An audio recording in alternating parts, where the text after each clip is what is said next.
Good evening, I'm Kurt Gutgsell. Forest Park 2-0 on the young football season. The Rangers will be on the road Friday at Tell City. Last week, the Rangers topped Perry Central in a shootout.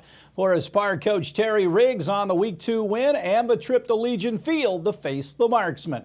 Week 1 to Week 2, you should always make a drastic improvement. I think we did. It was fun overall. The guys got to experience some success, and there was a point where they scored first. Our guys responded, but there's always that point in the back of your mind. You're like, hey, which way is this going to go? Are we going to respond the right way and how we need to, or are we going to sort of teeter-totter the line there? But our defense stepped up. Offense played really well, and so did special teams. But our guys know that's not good enough going into Week 3.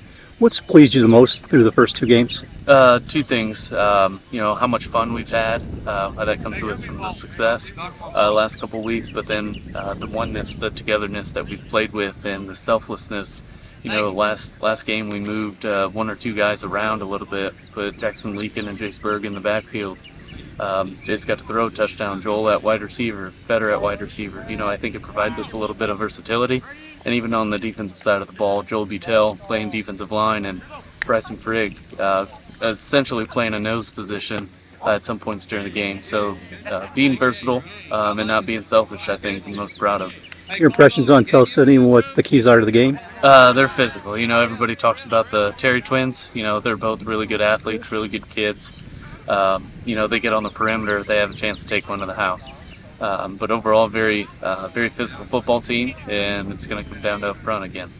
Coming up tomorrow, we'll hear from Jasper coach Tony Lewis as the Wildcats get ready to entertain Evansville Rights. The Colts hanging on to their top playmaker. Indy did not trade running back Jonathan Taylor on Tuesday after not finding what it felt was a fair value offer. Taylor remains on the physically unable to perform list and is ineligible to play in at least the first 4 games of the season.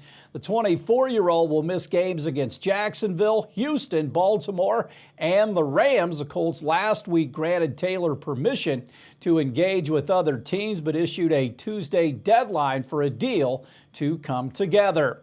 Ohio State has a new starting quarterback. Head coach Ryan Day announced yesterday that Kyle McCord will be the primary signal caller this season. McCord was in a competition with Devin Brown through training camp. The 3rd-ranked Buckeyes begin their season, of course, on the road Saturday afternoon against IU at Memorial Stadium.